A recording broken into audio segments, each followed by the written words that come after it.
Hi. Hi, How are you? I'm doing great. How are you? Thank you so much for having me on. I'm delighted that you're on, and I am loving your book. It is so good. I did not get a chance to finish it, but I think I'm on like chapter 10 or something. It's so good. I'm obsessed. I love it. Anyway, Thank you so much. maybe you can tell everybody sort of what it's about and what made you decide to even write this book. Yeah, so what we carry is Oh, yes, I should have mentioned the title. Sorry.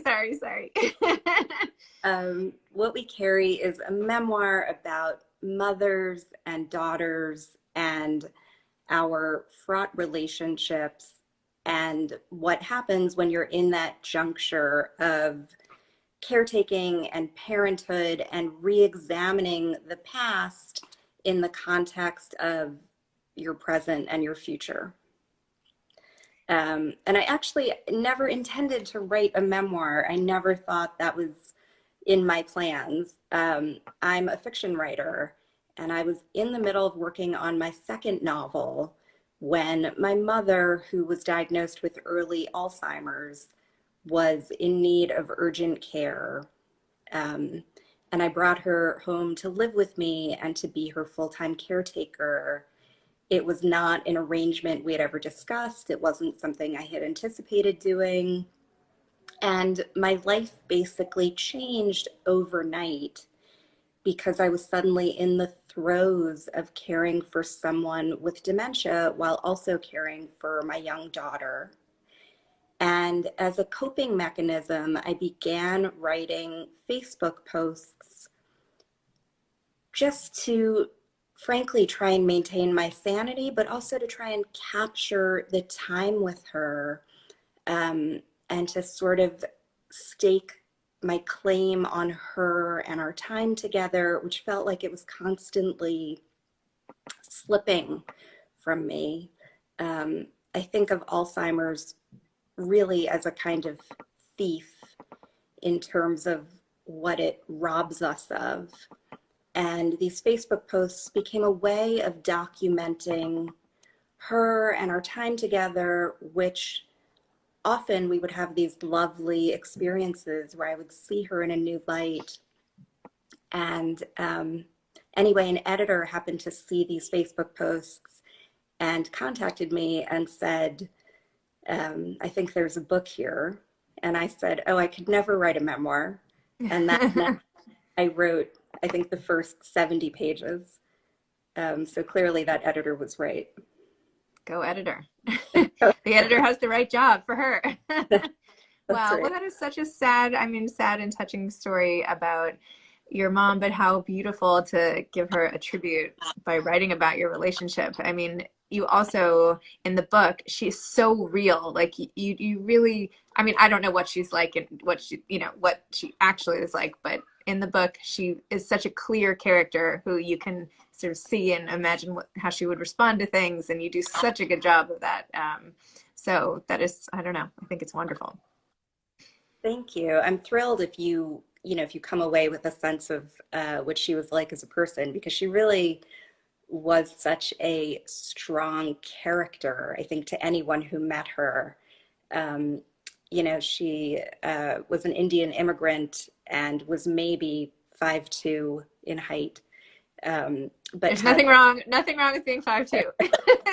well, she carried herself like she was 7 feet tall. I mean, she had a spine of steel, and she was, no one's fool. And she really had such a fierce, independent pride, which was part of why, between that and the fact that she was a geriatric psychiatrist who specialized in Alzheimer's, that was part of why her symptoms, she was so good at masking them that we didn't know how bad she really was. And I think for a lot of people dealing with aging parents out there, I think a lot of them are in this kind of liminal space of not really knowing um, how to assess their parents. We have so many tools out there to assess our children, Mm. and think about caring for our children, but how do you care for your parents? How do you know when to pivot from being a child to being a parent to your parent? And how do you make that assessment, and how do you do it in a way that's respectful and that maintains their dignity, and where you're not infantilizing them and not overstepping and not causing injury to them by taking away their identity? I And think it's that's a real conundrum. And part of what I wanted to do is just step into that space and articulate what that space feels like, because I think one of the most paralyzing things for us as people is when we're trying to negotiate a new role for ourselves and we feel like we don't have a script,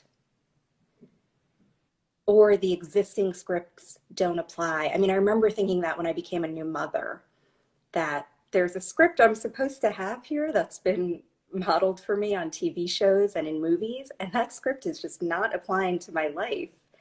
And so, what do I do? Um, and yeah, with caretaking of aging parents, I mean, I don't even know that we have that many depictions of what that looks like, um, especially in this country with nuclear families. You know, in other cultures like India, there were multi-generational homes. But yeah, so I wanted to just try and talk to people who are in a similar position. And it's even harder, I feel like, with parents because when you have a new baby, even if the script doesn't necessarily apply, and every baby is different and has different health issues and temperaments and all the rest, and you have to adjust, but at least babies go through the same basic phases. And with Yeah, aging parents, you don't know what, I mean, you don't know what's going to happen next. You don't know what's going to befall them or what the trajectory of any disease is or anything. There's no predictability at all. And so, and you have so much else on your plate and you have to figure it out as you go.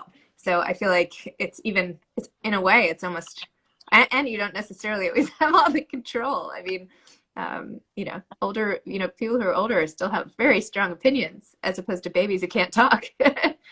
that's exactly right. Yeah, it's funny because one of the things that really struck me was that, you know, when we mention Alzheimer's or dementia, there's a certain image that comes to mind of like a dotty old woman wandering the streets in a bathrobe and slippers who doesn't know where she is. And the reality, I mean, for those of us who have someone in our families with Alzheimer's or other forms of dementia, it doesn't really look like that at all.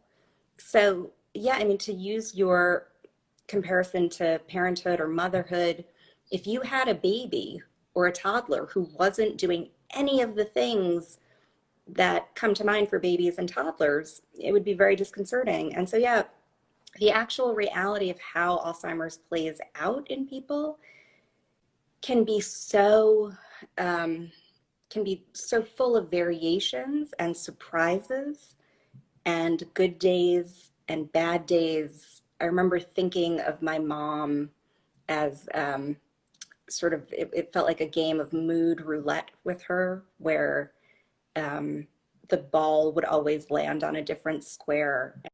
And so even from like morning to afternoon.